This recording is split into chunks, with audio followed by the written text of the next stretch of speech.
મંત્ર જપો નવકાર મનવા, મંત્ર જપો નવકાર। नव पदों के 68 अक्षर, नव पदों के 68 अक्षर है सुख के आधार मनवा। मंत्र जपो रे नवकार मनवा, मंत्र जपो नवकार, मंत्र जपो नवकार मनवा, मंत्र जपो नवकार। 5 पदों के 35 अक्षर, 9 पदों के 68 अक्षर है सुख के आधार मनवा। मंत्र जपो नवे, हाथ खोलो, भक्ति कर लो, झूम लो। अरिहंतों को सुमिरन करके, अरिहंतों को सुमिरन करके सिद्ध प्रभु का ध्यान तू धर ले, सिद्ध प्रभु का ध्यान तू धर ले। आचारज सुखकार मनवा। मंत्र जपो रे नवकार मनवा, मंत्र जपो नवकार। नमो अरिहंताणं, नमो सिद्धाणं, नमो आयर्याणं, नमो उवच्छायणं, नमो लोए सव्वसाहुणं। एसो पंच नमोकारो सव्व पावपणासनो, मंगलाणं च सव्वेसिं। मंत्र जपो रे नवकार मनवा, मंत्र जपो। हाथ खोलो, तबियत से भक्ति कर लो, श्री प्रभु की भक्ति कर लो। उपाध्याय को मन में ध्याले, उपाध्याय को मन में ध्याले। सर्व साधु को शीस झुका ले, सर्व साधु को शीस झुका ले। होवे भव से पार मनवा। मंत्र जपो रे नवकार मनवा, मंत्र जपो नवकार, मंत्र जपो रे नवकार मनवा, मंत्र जपो नवकार। धनहीन सुख संपत्ति पावे, धनहीन सुख संपत्ति पावे। मन वांछित हर काज बनावे, मन वांछित हर काज बनावे। सुखी रहे संसार मनवा। मंत्र जपो रे नवकार मनवा, मंत्र जपो नवकार। रोग शोक सब दूर भगावे, रोग शोक सब दूर भगावे। जन्म मृत्यु का दोष मिटावे, भव दुख भंजन हार मनवा। मंत्र जपो रे नवकार मनवा, मंत्र जपो रे नवकार मनवा, मंत्र जपो नवकार। तपस्या तो मनुष्य के जीवन की समस्याओं को दूर करती। व्यक्ति के नए कर्मों का बंधन न हो, इसके लिए सम्यक चरित्र की जरूरत होती है। पर पूर्वोपार्जित कर्मों का अगर किसी व्यक्ति को समूल नाश करना है तो उसके लिए एक ही साधन होता है, और वो है तपस्या का साधन। क्योंकि तप से व्यक्ति अपने तन को तपाता है, तप से व्यक्ति अपने मन को तपाता है, तप से व्यक्ति अपने मन के विकारों को तपाता है, तप से व्यक्ति अपने मन को निर्मल और शुद्ध करता है। तपस्या तो वो नियम साधन है जिसके लिए कहा गया है इच्छा रोधन तप नमो। कौन सी तपस्या? जो व्यक्ति के मन के इच्छाओं को रोकती है, जो हमारी इच्छाओं पर नियंत्रण करती है, जो मन के कषायों को जीत लेती है, जो हमें अच्छे और निर्मल पवित्र रास्ते पर लेकर जाती है, उसका नाम तपस्या है। नाम, यश, प्रतिष्ठा के लिए इंसान जीवन में बहुत सारे काम करता है। नाम कमाना हो तो दुनिया में बहुत सारे साधन हैं, यश कमाना हो, प्रतिष्ठा कमानी हो, अपने आप को फैलाना हो, दुनिया में बहुत सारे साधन हैं। लेकिन किसी भी व्यक्ति को अपने पूर्वोपार्जित कर्मों का अगर समूल नाश करना हो तो उसके लिए एक ही मार्ग है, बोलो बोलो, तपस्या का मार्ग। मनुष्य के मन की समस्याओं को मिटाने का एक ही मार्ग है, तपस्या का मार्ग। तभी तो भगवान ने कहा था, धम्मो मंगल मुख्यठम अहिंसा संयमो तवो। कौन कौन से धर्म मंगल है? एक तो अहिंसा का धर्म मंगल है, एक संयम का धर्म मंगल है, अहिंसा संयम, और तीसरा है तप। आज हम नमो तवस्स का जाप करते हुए जब हम नवकार मंत्र के, सिद्ध चक्र मंत्र के अंतिम पद नमो तवस्स यानी तप को जब हम प्रणाम करते हैं तो मन में ये मंगल भावना जरूर भाइये कि मैं अपने जीवन में रोज, ऐसा नहीं है कि जब पर्युषण आए तब हम केवल उपवास कर लें कि तेला कर लें, ऐसा भी नहीं है कि जब चातुर्मास आए तो हम केवल 28 कर लें, या ऐसा भी नहीं है कि संतों का सानिध्य मिले तो हम 15, 16 या मासख्यम का उपवास कर लें। तपस्या व्यक्ति की रोज की जिंदगी के साथ जुड़नी चाहिए। तब कितनी बड़ी मजाक बन जाती है जब कोई आकर कहता है, बाप जी मैं मासख्यमण करियो। मैं वापस पूछता हूं, बहुत अच्छा करियो, अब रात्रि भोजन तो नहीं करते हो? बाप जी वो तो अभी तक नहीं छूटा। रात्रि भोजन पहले छोड़ना जरूरी है, मासख्यमण करना बाद में जरूरी है। कोई आके कहता है, बाप जी मैंने 28 की है, 5 बार 28 की है। मैं पूछता हूं, रोज नौकार से करते हो? धर्म केवल कुछ दिन के लिए नहीं होता, धर्म रोज के लिए होता है, हर रोज के लिए होता है, हर दिन के लिए होता है, हर समय के लिए होता है, पल प्रतिपल जीवन का हिस्सा बनने के लिए होता है। धर्म कोई दमड़ी नहीं कि जेब में रखो, धर्म कोई पगड़ी नहीं कि सिर पर रखो, धर्म तो चमड़ी है, और चमड़ी कभी भी खुद से अलग नहीं होती, वो हमेशा इंसान के साथ रहती। और इसी तरह धर्म, जब हम दुकान में हैं तब भी धर्म हमारे साथ हो, जब हम व्यापार कर रहे हैं तब भी धर्म हमारे साथ में हो, जब हम समाज की मीटिंग में बैठे हैं तब भी धर्म हमारे साथ हो। धर्म हमेशा हमारे जीवन का हिस्सा होना चाहिए। हमारे जीवन के हिस्से से अलग होकर हम कभी धर्म की कल्पना कर ही नहीं सकते। तपस्या का आराधन आत्म कल्याण के लिए है। मैं आज 2 बातों पर खास जोर दूंगा।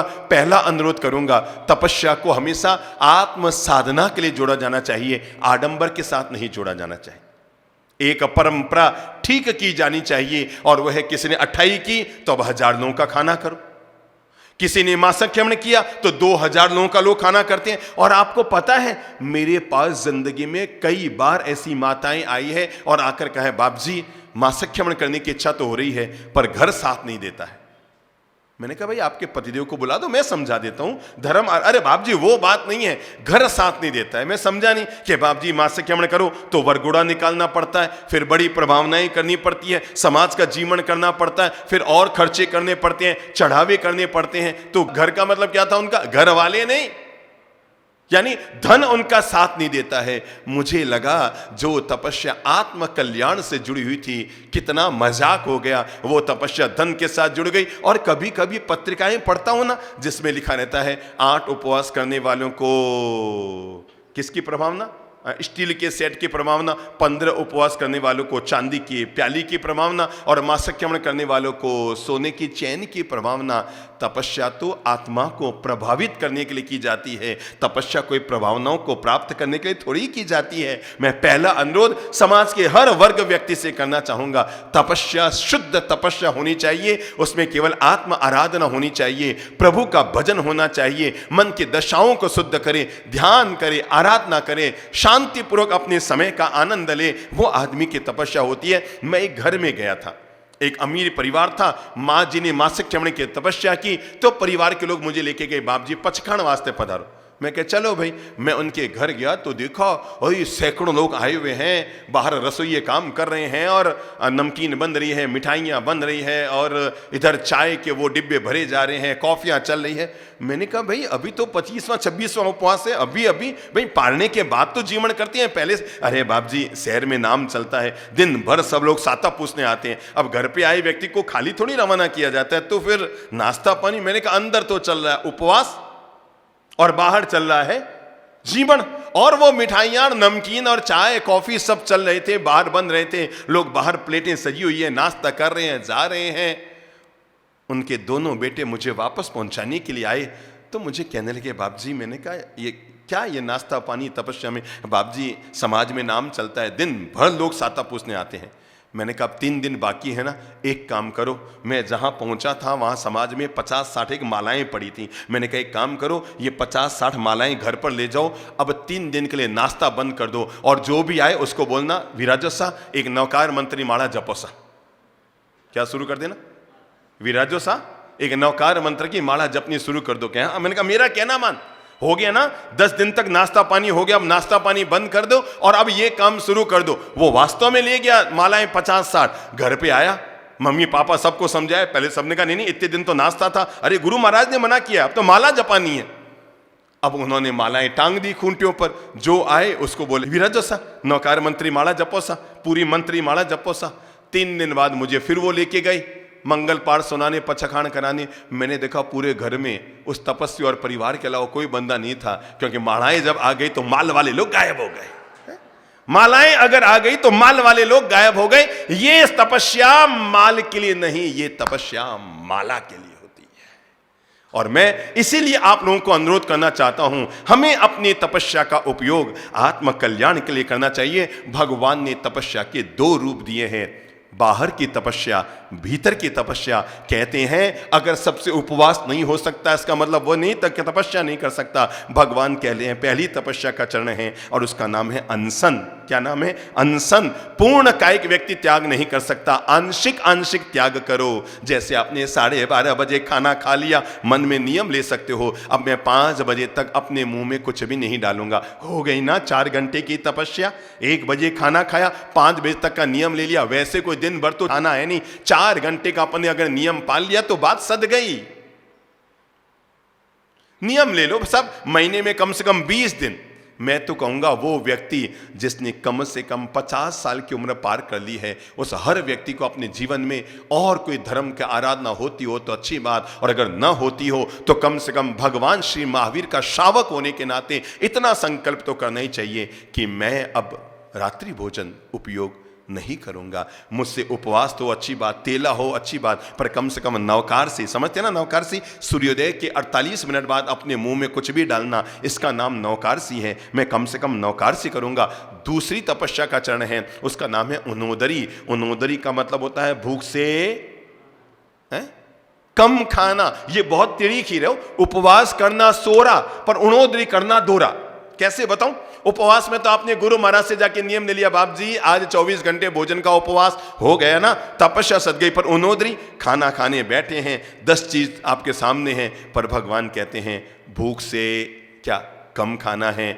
अगर शास्त्रों में कहा गया है पुरुष का दिन भर का भोजन होता है 32 कौर और महिला का दिन भर का भोजन होता है 28 कौर। इतना भोजन शरीर के लिए लेना चाहिए, इससे ज्यादा भोजन नहीं लेना चाहिए। पर आप भोजन करने बैठे ना, आधी सामग्री बाहर निकाल दो, आधी सामग्री खा लो, और उसमें भी भूख से अगर आधे में पेट भर गया बस आधी भूख रख लो। होता क्या है, उपवास का पचखान ले लिया तब तो छूट जाता है, पर भोजन करने बैठ गए, माल सामने, फिर उनोदरी नहीं होती, फिर तो पेट भर के ही खाया जाता है। तो भगवान कहते हैं दूसरा काम करो स्वस्थ जीवन का मालिक बनने के लिए, क्योंकि दुनिया में 90% बीमारियां पेट से आती है और पेट में बीमारियां जीभ से आती है।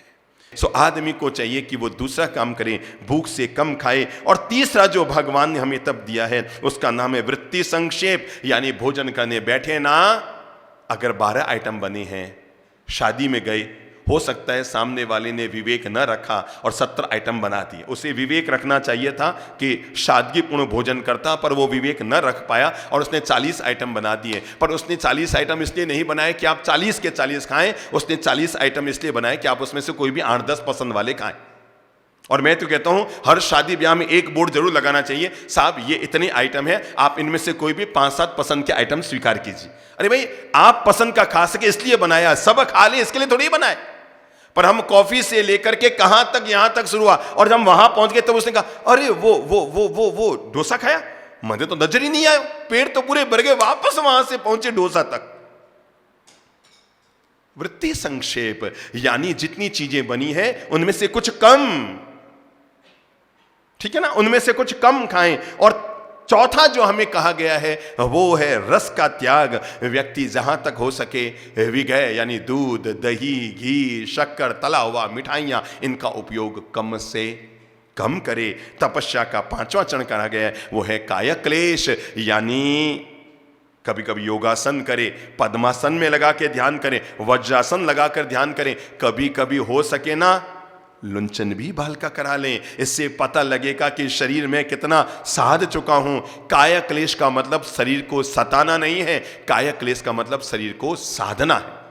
तो काया क्लेश की तपस्या व्यक्ति को करनी चाहिए। और भगवान ने बाह्य तप का जो अंतिम स्वरूप दिया है वो है संगलीनता, यानी कभी कभी उपाश्रय में जाकर पौषध किया करें, ठीक है ना। कभी कभी परिवार से मुक्त होकर 15 दिन के लिए तीर्थ भूमि में जाकर और वहां पर एकाकी जीवन जीने का आनंद लिया करें। संगलीनता का मतलब है जाम बाहर में जुड़े हुए हैं वहां से अपने आप को अंदर लेकर आना, कषाय से अपने आप को मुक्त करना। 3 प्रकार के योग, मन का योग, वचन का योग, काय का योग, इन योगों से अपने अंतर्मन को मुक्त करना, इसका नाम है बाह्य तप। हाँ, तपस्या का जो दूसरा स्वरूप है जिसे हम बाहर तो नजर नहीं आता पर भीतर कर सकते हैं, नंबर 1 है प्रायश्चित। कभी भी किसी भी प्रकार की कोई गलती हो जाए, कभी भी किसी भी प्रकार का कोई दोष हो जाए, हर व्यक्ति को आत्म विवेक पूर्वक प्रायश्चित जरूर करना चाहिए। ओह, मुझसे ऐसा आज क्यों हो गया, प्रायश्चित की धारा में बहना चाहिए, क्योंकि प्रायश्चित की धारा में बहकर तो कई मृगावती जैसे साध्वियों ने अपने जीवन में परम ज्ञान प्राप्त कर लिया। भगवान कहते हैं दूसरा तपस्या का रूप है वो है विनय पूर्वक जीना चाहिए। बड़े लोग आए उनका विनय करो, उनकी अदब करो, उनके सार संभाल करो, माता पिता को प्रणाम करो, गुरुजनों को प्रणाम करो, मंदिर में जाकर श्री प्रभु की विनय वंदना करो। हमारे जीवन में विनय जरूर होना चाहिए। तपस्या का दूसरा रूप दिया गया वो है वयावृत्य। हमें हर एक व्यक्ति की किसी न किसी प्रकार से सेवा जरूर करनी चाहिए, जो हमसे हो जाए, पर हर इंसान को अपने हाथ से सेवा का शुभ कर्म जरूर करना चाहिए, क्योंकि भगवान ने कहा है वैयावच्चेण तिथयर नाम गौतम निबंधई। व्यक्ति वैयावृत्य से क्या प्राप्त करता है, तो कहते हैं तीर्थंकर नाम गोत्र का उपार्जन करता है। भगवान ने कहा जे गिलाणम पड़ी रही, बहुत ध्यान से सुनना, ये स्वयं भगवान की लाइन कही हुई है, भगवान श्री महावीर की। जे गिलाणम पड़ी रही सो में पड़ी रही। जो ग्लान की सेवा करता है, ग्लान यानी रोगी की सेवा करता है, ग्लान यानी तपस्वी की सेवा करता है, जो रोगी की सेवा करता है, जो जरूरतमंद की सेवा करता है, जो गुरुजनों की सेवा करता है, कहते हैं जे गिलाणम पड़ी रही, जो ग्लान रुग्ण की सेवा करता है, से में पड़ी रही, वो मेरी ही सेवा करता है। अब इससे बढ़कर कि व्यक्ति सेवा करके तीर्थंकर गोत्र का उपार्जन कर लेता है, इसलिए हर आदमी को 24 घंटे में रात को सोने से पहले जरूर सोचना चाहिए आज मेरे हाथ से कोई सेवा का काम हुआ कि नहीं हुआ। अगर हुआ तो कल फिर करूंगा, और नहीं हुआ तो कल जरूर करूंगा। पर सुबह से सांझ तक केवल पेट पूजा करने की बजाय, केवल परिवार की सार संभाल लेने के बजाय, दीन दुखियों के लिए भी भगवान ने जो आपको दिया है, जैसा मैं अभिनंदन करना चाहूंगा उन लोगों का। ये धरती धन्य है। अरे मेरे भाई, ये आकाश बिना खंबे के टिका है, ये पृथ्वी बिना खंबे के टिकी है। तो मैं आपको बता दूं, दुनिया में ऐसे कुछ महापुरुष है जो केवल अपना भला नहीं करते, वो दुनिया का भला करते हैं। वो केवल अपना पेट नहीं भरते, वो दुनिया का पेट भरते हैं। वो अपना कल्याण नहीं करते, वो दुनिया का कल्याण करते हैं। वे लोग धन्य होते हैं जो स्वहिताय जिंदगी नहीं जीते, वो सर्वहिताय जिंदगी जीते हैं। जो स्वार्थ भरी जिंदगी नहीं जीते, जो लोगों का सारथी बनकर जिंदगी जीते हैं, वे लोग धन्य और प्रणम्य हैं। इस दुनिया में भी ऐसे अनेकों लोग हैं जो मानवता की सेवा करते हैं, दीन दुखियों की सेवा करते हैं, जरूरतमंदों की सेवा करते हैं। वे लोग धरती पर चलते फिरते देवता होते हैं जो औरों के हितों को रखने के लिए अपने हितों का त्याग करते हैं। जो औरों का क्या करने के लिए, लोग तो अपना हित करने के लिए दूसरों का अहित कर देते हैं, वे लोग पूजनीय होते हैं जो दूसरों का हित करने के लिए अपना अहित स्वीकार कर लेते हैं पर दूसरों का हित करना चाहते हैं। भगवान कहते हैं आंतरिक तपस्या का चौथा चरण है, उसका नाम है स्वाध्याय।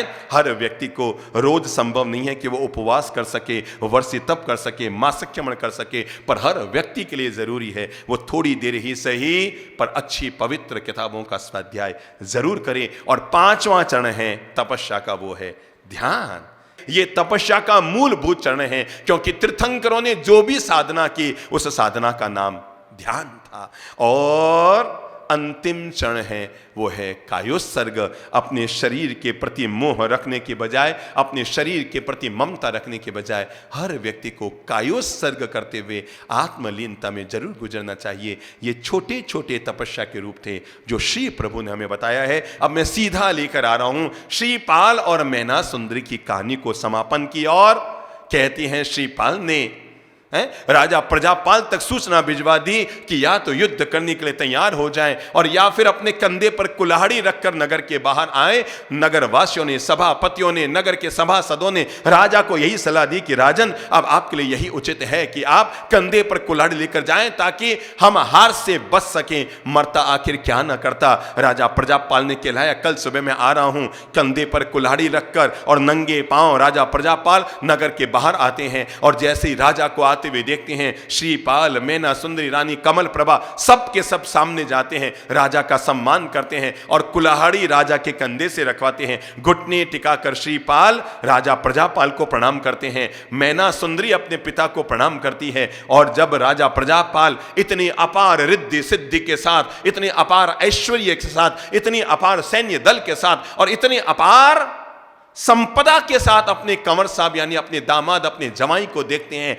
वो फूले नहीं समाते हैं। वो कहते हैं, मैं सोच नहीं सकता था, अरे जिस मैना का विवाह मैंने किसी कोड़िए के साथ किया था, आज उस मैना की जिंदगी में ये रिद्धि सिद्धि आई है। अरे धन्य है तुम्हारा जिन शासन, धन्य है तुम्हारा महामंत्र नवकार, धन्य है सिद्ध चक्र महामंत्र, धन्य है नवपद ओली, धन्य है महामंत्र नवकार, धन्य है जिसके फलस्वरूप ये अपार रिद्धि समृद्धि आई। तब मैना सुंदरी अपने पिताश्री को प्रणाम करते हुए कहती है, पिताश्री ये सब कुछ भी नहीं है। मनुष्य जो कर्म करता है, जैसे कर्म करता है, जिस तरह के कर्म करता है, हर कर्म व्यक्ति को अपना परिणाम देता है। आज अगर हम शुभ परिणाम पा रहे हैं, इसका मतलब हमने कभी शुभ बीज बोए थे, और आज अगर हम अशुभ परिणाम पाए हैं, इसका मतलब हमने कभी अशुभ बीज बोए थे। आज अगर लोग हमारी प्रशंसा कर रहे हैं, तो इसका मतलब आपने भी कभी लोगों की प्रशंसा की होगी। और आज अगर किसी आदमी को आलोचना से गुजरना पड़ रहा है, किसी पर आरोप लग रहा है, तो जरूर अतीत में वर्तमान कुछ नहीं है, अतीत के बोए हुए बीजों का फल है। जो हमने कल बीज बोए थे, उन अतीत के बोए हुए बीजों का फल ही वर्तमान है। इसलिए हर व्यक्ति को अपने जीवन में इस बात का ख्याल रखना चाहिए, ये कर्मों की चादर, इस पे कभी दाग न लग जाए, ये चादर कभी मैली न हो जाए, क्योंकि हंस हंस कर बांधे पाप यानी कठे छुड़ासी रे, आज चादर थारे कर मारी काली पड़ जासी रे। आदमी हंसते हंसते पाप कर लेता है, पर उसे ये नहीं पता जिन कर्मों को हंस हंस कर हम करते रहे, गलत कामों को, अरे रो रो कर भी उन कामों से आदमी को कर्मों से छुटकारा नहीं मिलता है। और तब मैना कहती है ये सब कर्मों का प्रभाव है। और तब पूरी बहुत सुंदर जो बाहर उनका प्रांगण बना हुआ है, श्रीपाल की सभा बनी हुई है, वहां पर राजा प्रजापाल को लाया जाता है। इस खुशी में राजा श्रीपाल आदेश देते हैं सभी नर्तकों को बुलाया जाए और एक नृत्य का, नाटक का आयोजन किया जाए। लेकिन जो नृत्य दल की प्रमुख नायिका थी वो आने को तैयार नहीं। नृत्य दल की जो प्रमुख नायिका थी वो आने को तैयार नहीं। श्रीपाल पुनः पूछते हैं क्या बात है, विलंब क्यों हो रहा है? पर अंततः बड़ी मजबूरी में वो नृत्य मंडल की नायिका बाहर आती है। वो नृत्य कर रही होती है, पर आज उसका मन नहीं लग रहा है। रोज इतनी तबियत से नृत्य करती है, आज उसका मन नहीं लग रहा है। और नृत्य करते करते करते करते वो गुनगुनाने लगती है, कहाँ मालव, कहाँ शंखपुर, कहाँ बब्बर, कहाँ नट, अरे नाच रही सुर सुंदरी विधि करायो अजब। और तब ये बात सुनकर मैना चौंकती है, तब ये बात सुनकर सुर सुंदरी चौंकती है, रूप सुंदरी चौंकती है, सौभाग्य सुंदरी चौंकती है। तब ये बात सुनकर राजा प्रजापाल चौंकते हैं, ये सुर सुंदरी, ये संघपुरुष कौन का शब्द। और तभी वहां बैठी हुई सौभाग्य सुंदरी और रूप सुंदरी पहचान जाती है, अरे और कोई नहीं, ये नृत्य करने वाली सुर सुंदरी है। श्रीपाल चौंकते हैं, मैना चौंकती है, अरे तुम्हारी ये हालत कैसे? तब सुर सुंदरी कहती है, ओहो, मैं तब तो तुम्हारे जो कर्म से तुम्हारा विवाह एक कोड़िए के साथ हुआ था, तब तो मैं बड़ी गर्वोन्मत्त थी, लेकिन आज मुझे पता लग गया इंसान जीवन में वही पाता है जैसे कर्म करता है। मेरा विवाह तो शंखपुर के राजा अरिदमन के साथ किया गया, लेकिन हम विवाह करके जैसे ही वहां पहुंचे हमारा स्वागत सम्मान हो न पाया, क्योंकि कहा गया आज मुहूर्त अच्छा नहीं है, कल सुबह नगर प्रवेश होगा। सारे सैनिक तो शहर में चले गए, राजा ने आज्ञा दे दी सब शहर में चले जाओ, अब हम नगर के बाहर पहुंच गए हैं। लेकिन एक डाकुओं के दल ने रात को हमला बोला, अरिदमन तो भाग गया, मुझे अकेले छोड़कर, और डाकू मुझे उठाकर ले गए और वे मुझे नेपाल ले गए। मुझे नेपाल में पहले बेचा गया, फिर नेपाल से वापस मैं यहां पर आई और राजा वसुपाल के पास, बब्बर कुल के राजा के पास में रही। और जब दहेज दिया गया श्रीपाल को, नृत्य मंडली साथ में आई और मैं भी इनके साथ आ गई। हे मैना, आज मुझे पता लगा कि तुम्हारा कर्म का सिद्धांत, तुम्हारे जिन देव का सिद्धांत, तुम्हारी अरियंतों का सिद्धांत, तुम्हारे आगमों का सिद्धांत बिल्कुल सही है। मैं आज घोषणा करती हूं, इंसान जीवन में वही पाता है जैसे कर्म करता है। इसलिए कर्म हमेशा कर्ता का अनुगमन करते हैं। किसका? कर्म हमेशा कर्ता का अनुगमन करते हैं, वो हमेशा कर्ता के पीछे लगे रहते हैं। जो कुछ हुआ सो हुआ। श्रीपाल ने पूरी रात भर अपनी यात्रा के वृतांत सुनाई। अगले दिन महा महोत्सव के साथ श्रीपाल का उज्जैनी नगरी में प्रवेश हुआ। महा महोत्सव के साथ प्रवेश हुआ, खूब धूमधाम से प्रवेश हुआ। अब तो श्रीपाल राजा अनेक नगरों के राजा बन चुके थे। एक दिन श्रीपाल कुमार के पास मंत्री मतिसागर आए।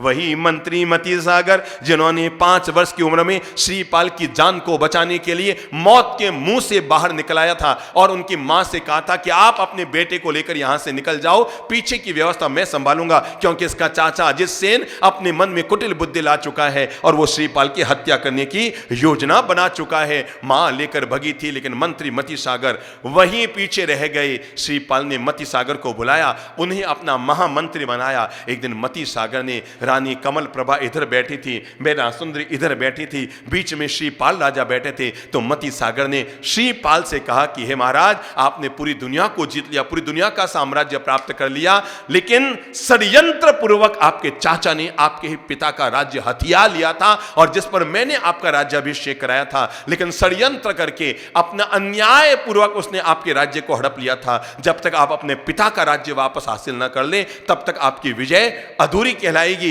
हमें आपके नगर को वापस हासिल करना है, चंपापुरी को वापस हासिल करना है। श्रीपाल कहते हैं, मैं पहले शाम का उपयोग करूंगा, फिर दाम दंड का उपयोग करूंगा। और कहते हैं तब श्रीपाल अपना एक दूत भेजते हैं। किसके यहाँ? राजा चाचा अजित सेन के पास दूत भेजते हैं। दूत आकर कहता है, हे अजित सेन महाराज, जब श्रीपाल बालक थे आपने विद्यार्जन के लिए भेजा, मारने की योजना थी उसकी तो, पर फिर भी उन्होंने पॉजिटिव भाषा बोली। आपने विद्यार्जन के लिए श्रीपाल को बाहर भेजा था, अब वो पढ़ लिख कर तैयार हो गए हैं, अब वो राजा बनने के योग्य हो गए हैं, इसलिए उन्होंने कहलाया है कि उनके पिता का राज्य आप उन्हें वापस सौंप दें। अजित सेन ने जैसे ही सुना तो कहा, ओ लगता है तुम्हारे राजा ने मुझ सोए हुए सिंह को जगाया है। मैंने उसको पढ़ने नहीं भेजा था, मैंने उसको जिंदा छोड़ दिया, ये भी बहुत समझो। मैं तो उसकी उसी समय हत्या कर देता था, पर उसकी किस्मत ने उसको बचाया। आपने जाके महाराज को कह दे, 1 इंच जमीन नहीं मिलने वाली है, इस नगर का राजा मैं हूं, मैं था और मैं ही रहूंगा। उससे जाके बोल दो कि 1 इंच जमीन तुम्हें तुम्हारी मिलने वाली नहीं है। दूत वहां पर आया, श्रीपाल के पास आया, सारी बात सुनाई। श्रीपाल समझ गए, मैं तो चाहता था बात मिठास से निपट जाए, पर लातों की बातों से नहीं मानते। अब बात युद्ध पे आएगी। युद्ध की घोषणा हो गई। अजित सेन और श्रीपाल में युद्ध हुआ। श्रीपाल के साथ उसके 700 राणा, कौन से मालूम है? जो कोढ़ी हो गए थे और उनके कोढ़ के रोग को श्रीपाल ने दूर किया था। उन 700 राणा को साथ लेकर, विशाल सैन्य दल को साथ लेकर श्रीपाल ने अपने ही नगर पर आक्रमण किया, चाचा अजित सेन की कुटिल बुद्धि के कारण। और कहते हैं चाचा अजित सेन अंततः एक दिन तो युद्ध लड़ पाया, पर अगले ही दिन 700 राणाओं ने जो श्रीपाल के थे, उन्होंने अजित सेन को घेर लिया। चूंकि वो श्रीपाल का चाचा था, इसलिए उसकी हत्या तो वो कर नहीं सकते थे। उसे पकड़ कर लेकर आ गए श्रीपाल के पास और लाकर श्रीपाल से कहा, लो महाराज, आप अपने नगर पे शासन करो। आपके चाचा अजित सेन, जिसने दुष्टता के चलते बचपन में आपका राज्य छीन लिया था, आज हमने उसको गिरफ्तार कर लिया है।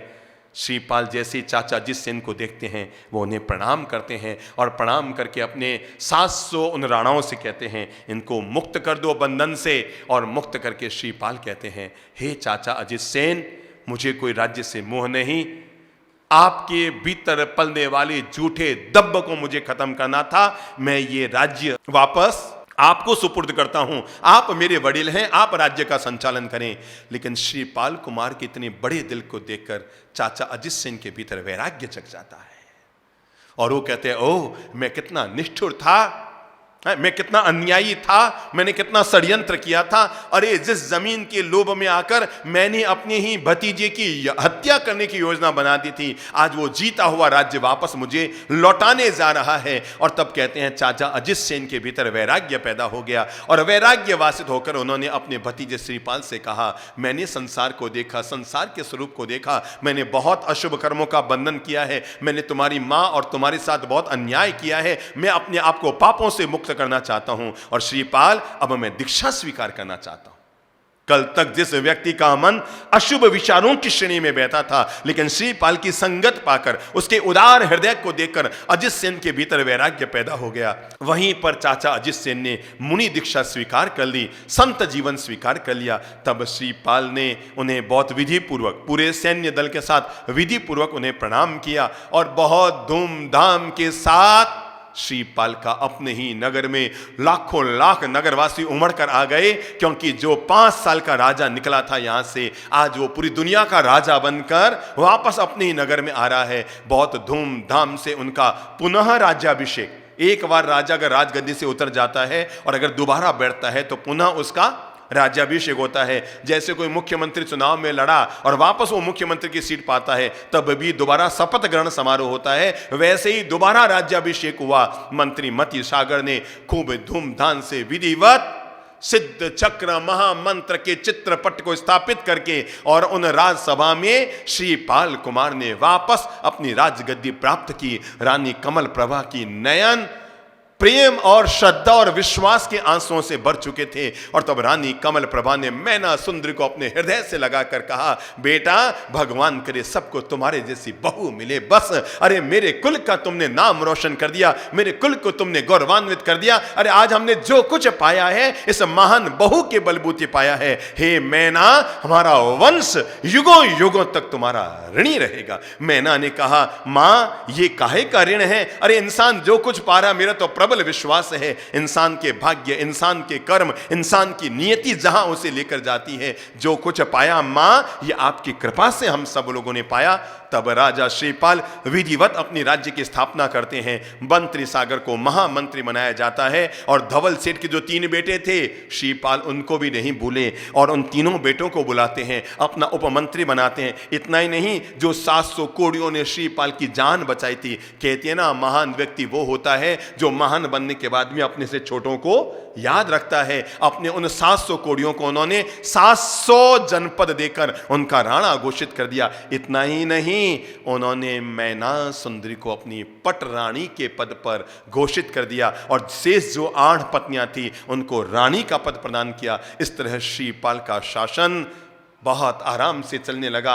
हर नवपद ओली जब आती, वो धूमधाम से आराधना, पूजा पाठ, भक्ति किया करते थे। पूरा नगर जब नवपद ओली आती, सबको जब पता लगा ये सिद्ध चक्र महामंत्र के प्रभाव स्वरूप श्रीपाल को जीवन दान मिला और इस तरह जीवन में सारे बढ़ोतरी के रास्ते मिले। अब तो नवपद ओली जब आती थी ना, तो कोई इक्का दुक्का नहीं, हजारों हजार लोग नगर के नवपद ओली की आराधना करते थे, नवपद ओली की साधना करते थे। इस तरह श्रीपाल कुमार सुखपूर्वक अपना शासन कर रहे थे।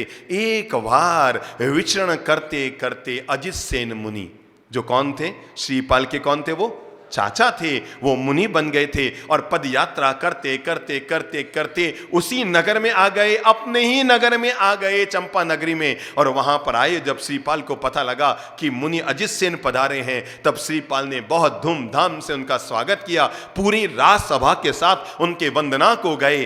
तब अजित सेन मुनि ने अवधि ज्ञान को प्राप्त कर लिया था। श्रीपाल कुमार ने राजशाही ठाट बाट के साथ अपनी 9 रानियां और माता के साथ जाकर, अपने 700 राणा और महामंत्री के साथ जाकर, लाखों लाख नर नारियों के साथ जाकर अजित सेन मुनि को वंदना की, सुख साता पूछी और उनके कुशल क्षेम की याचना की।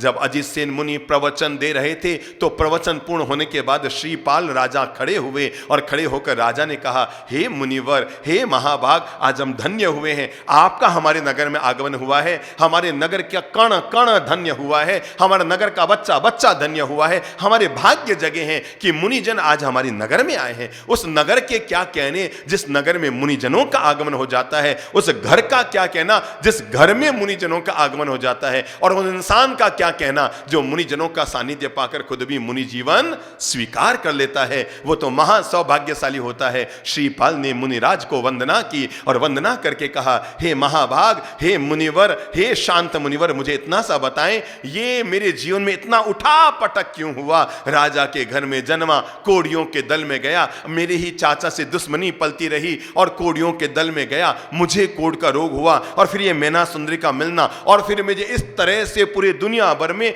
8-8 रानियों के राजकुमारियों के साथ मेरा विवाह होना, इतनी अपार रिद्धि समृद्धि मिलना और फिर आपका मुनि जीवन को स्वीकार करना, आखिर ये सब कौन सी खेल कहानी चली?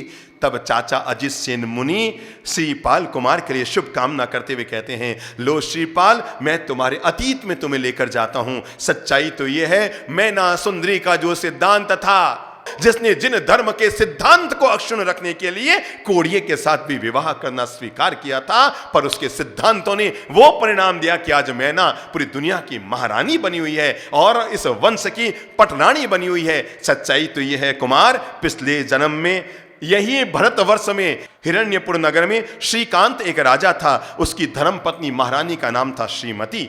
श्रीमती बहुत धार्मिक प्रकृति की थी, लेकिन श्रीकांत राजा एक नंबर का दुष्ट प्रकृति का था। इतना ही नहीं, उसको शिकार खेलने का इतना ज्यादा शौक था।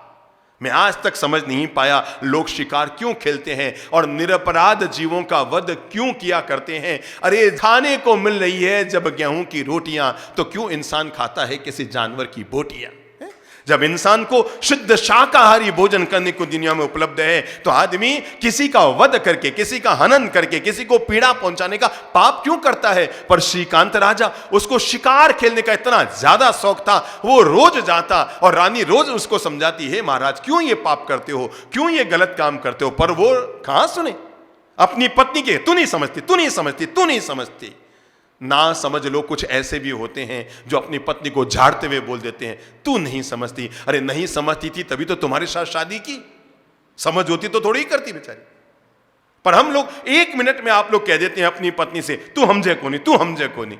और वो ही श्रीकांत जब देखो तब झाड़ता रहता अपनी पत्नी को, तू हमजे को नहीं, तू समझे को नहीं, तू समझे को नहीं। ठीक है, एक दिन की बात, श्रीकांत राजा शिकार खेलने गए थे अपने 700 सैनिकों के साथ। वहां पर एक मुनि विचरण कर रहे थे गहन जंगल में। अब गहन जंगल में मुनि विचरण कर रहे थे, शरीर पर पुराने कपड़े थे, मैल चढ़ा हुआ था और दूर से देखकर श्रीकांत का, ये कोड़ी है कोड़ी, ये मुनि नहीं महाराज, ये कोड़ी है कोड़ी, ये कोड़ी है कोड़ी। मजाक उड़ाई मुनि की। शाम को आकर फिर अपनी पत्नी से कहा, एक बार आज मेरे 1 नंबर का कोड़ी लग रहा है। उसने कहा, क्यों राजन पाप बांधते हो? कम से कम मुंह से बोल बोल के पाप मत बांधो। एक पंच महाव्रतधारी मुनि को आप कोड़ी क्यों कह रहे हो? क्यों दोष का अर्जन कर रहे हो? जो जैसा है वैसा है, पर हम अपनी जबान से गलत भाषा का इस्तेमाल करके पाप कर्म का बंधन क्यों करें? क्यों किसी की आलोचना करके आदमी अपने पाप कर्म का बंधन कर लेता है? अरे हंस हंस कर बांध रहा है और रो रो कर छूट नहीं पाता इंसान। और तब कहते हैं, पत्नी श्रीमती बहुत समझाती है, आपने मुनि की आसाधना की है, मन से आप प्रायश्चित कर लें। तो कहता है, ठीक है, भविष्य में ऐसा नहीं करूंगा। एक बार फिर श्रीकांत राजा जंगल में शिकार खेलने जाता है, ठेठ गहरे जंगल में जाता है। वहां देखता है एक मुनि ध्यान में बैठे, आत्म ध्यान में लीन है, आंखें बंद है। राजा को फिर मजाक सूझती है, दुष्ट आदमी जब तक दुष्टता न करे तब तक उसको शांति नहीं, चैन नहीं। और यही हुआ, राजा को वही अंदर की दुष्टता जगती है। वो महाराज को उठाता है और उठाकर जहां पास में है नदी, वहां ले जाकर पानी में डुबो देता है। पानी में मुनि को डुबो देता है। अब मुनि तो अपने ध्यान में गुड़ गुड़ गुड़ गुड़ गुड़ गुड़ गुड़ गुड़ गुड़ गुड़ गुड़ कर रहे हैं, पर अपना ध्यान नहीं छोड़ते हैं। मुनि को इस तरह ध्यान में देखकर राजा को आंशिक दया आती है और पानी में डूबते हुए मुनि को वापस बाहर निकालकर छोड़ के आ जाता है। मुनि तो फिर भी बाहर निकल कर भी ध्यान में है। जो आदमी आत्म ध्यान में लीन होता है, वो अनुकूल उपसर्ग आए या प्रतिकूल उपसर्ग आए, अपनी चित्त की चेतना को प्रभावित नहीं करता है। और वो तो आत्म भावना में मुनि लीन है। वो वापस राजा आता है और आकर के रानी को बताता, आज मैंने महाराज को उठाया। आए, एक तो आदमी गलत काम करता है और उसके बाद उसको अपने अहंकार का पोषण का साधन मानता है। इसी को निकाचित कर्म कहते हैं, जिसे आदमी न तो काट सकता है और भोग कर खत्म नहीं हो सकता है। इनको आदमी को केवल अपने जीवन में वापस भोगना पड़ता है। कुछ ऐसे निकाचित कर्म इंसान बांध लेता है जिन्हें ज्ञान ध्यान तप साधना से भी नहीं काट पाता। उनको आदमी को भोगे बगैर छुटकारा नहीं। और यही हुआ। अब वो आता है राजमहल में और आकर रानी से कहता, आज मैंने महाराज को उठा करके क्या किया? पानी में उड़ेल दिया, बड़ा मजा आया, वो गुड़ गुड़ गुड़ गुड़ महाराज।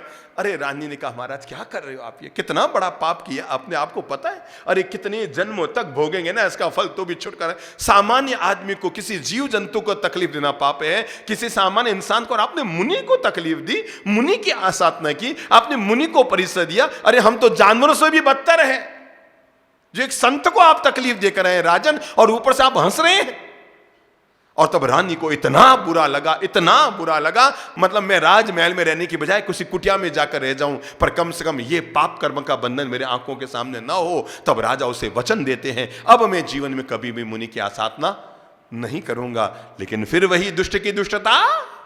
एक दिन एक संत महाराज का उधर से गमन हो रहा है और राजा उन्हें देखता है, आहार के लिए आए हैं। वो फिर अपने सैनिकों को कहते हैं, जाओ इसको नगर के बाहर फेंक के आ जाओ, जाओ नगर के बाहर फेंक के आ जाओ। ऊपर गवाक्ष में बैठी रानी जब देखती है, वो दौड़कर नीचे आती है, सैनिकों को कहते हैं, हट, काहे का महापाप करो। राजा के पास आकर कहते, राजन धिक्कार है मुझे और आपको, हम कौन से राजवंश में पैदा हुए, इतने नीच काम करते हैं, मुनि को आप धक्का देकर निकाल रहे हैं, अरे कौन से कर्म बांध रहे हैं। राजा को अपनी गलती का एहसास होता है, वो मुनि को सत्सम्मान वापस राजमहल में बुलाता है, और राजमहल में बुलाकर सत्सम्मान उन्हें आहार समर्पित करता है। और आहार समर्पित करते कहते कहता है, हे महाराज अब मैं अपने जीवन में शुद्ध श्रावक जीवन को स्वीकार करूंगा। आज मैं व्रत लेता हूं कि मैं कभी भी हिंसा नहीं करूंगा, मुनियों का अपमान नहीं करूंगा, मैं कभी भी गलत काम नहीं करूंगा, मैं नेकी के रास्ते पर चलूंगा। कहते हैं तब वो सही जीवन अपनाता है। रानी राजा दोनों अपने जीवन का आयुष्य पूर्ण करके अपना शरीर पूर्ण करते हैं। और हे राजन श्रीपाल, ये जन्म जन्मांतर के मनुष्य के कर्म की कहानी होती है, और कहानी ये मोड़ लेती है श्रीपाल। अजित सेन मुनि, अवधि ज्ञान के ज्ञानी मुनि, राज खोलते हुए उसे कहते हैं श्रीपाल से कि वो श्रीकांत की आत्मा और कोई नहीं, वो तुम हो। और वो जो पत्नी थी ना श्रीमती, वो और कोई नहीं, मैना सुंदरी है।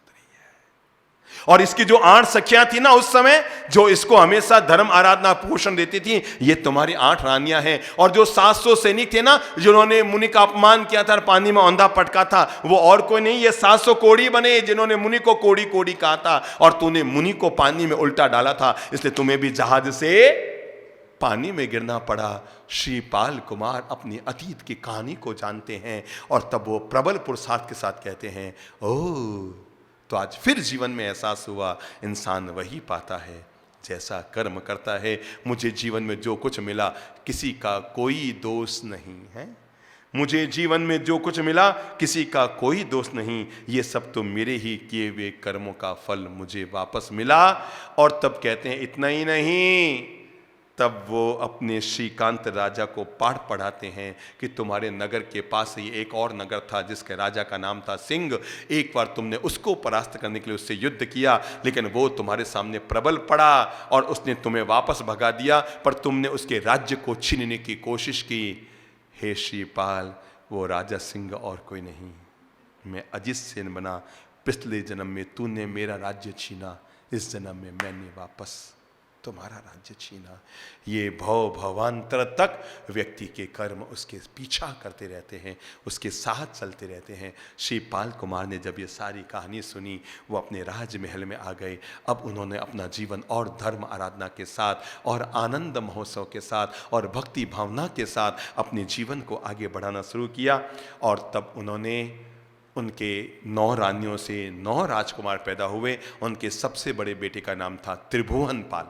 श्रीपाल कुमार के सबसे बड़े बेटे का नाम था त्रिभुवन पाल। श्रीपाल कुमार के पास 9000 हाथी थे, 9000 रथ थे और 9 लाख उनके पास घोड़े थे और 9 करोड़ का सैन्य दल था। सिद्ध चक्र की आराधना के प्रभाव स्वरूप चारों ओर उनकी यश कीर्ति फैली। जब श्रीपाल कुमार राजा वृद्ध होने लगे तो उन्होंने अपने ही बेटे त्रिभुवन पाल को वहाँ का राजा घोषित कर दिया और खुद धर्म आराधना में लग गए। श्रीपाल कुमार मैना सुंदरी ने अपना बूढ़ापा खूब धर्म ध्यान आराधना सिद्ध चक्र की आराधना के साथ किया और वहाँ से उन्होंने अपना आयुष्य पूर्ण करके फिर वो देवलोक में गए। अब क्रमशः 4 भव वो मनुष्य के करेंगे, 4 भव देवलोक के करेंगे, और 9वें भव में श्रीपाल और मैना सुंदर की आत्मा मोक्ष और मुक्ति पद को प्राप्त करेगी। ये सहज में मैंने श्रीपाल और मैना सुंदर की महान अमर कहानी, महान अमर घटना मैंने आपको प्रस्तुत की। ये वो अमर कहानी है जो हमें भाग्य और पुरुषार्थ दोनों की चीज़ बताती है, जो हमें भलाई और बुराई दोनों के भेद बताती है, जो हमें श्री प्रभु की उपासना का परिणाम बताती है, जो हमें जिन शासन के महान सिद्धांतों की संरचना का पाठ पढ़ाती है, जो हमें कर्म सिद्धांत का पाठ पढ़ाती है, जो हमारे विश्वास को प्रबल करती है। इंसान वही पाता है जैसा बीज बोता है। आज हम वही पा रहे हैं जो हमने कल बीज बोए थे। इस तरह अनगिनत जीवन की महान प्रेरणाओं को अपने में समेटे हुए हैं, जीवन की अनगिनत महान प्रेरणाओं को अपने जीवन में समेटे हुए ये श्रीपाल और मैना सुंदरी की दिव्य यशोगाथा हमें सुनने का सौभाग्य मिला। बोलिए श्रीपाल और मैना सुंदरी की जय हो, सिद्ध चक्र महामंत्र की जय हो, नवकार महामंत्र की जय हो।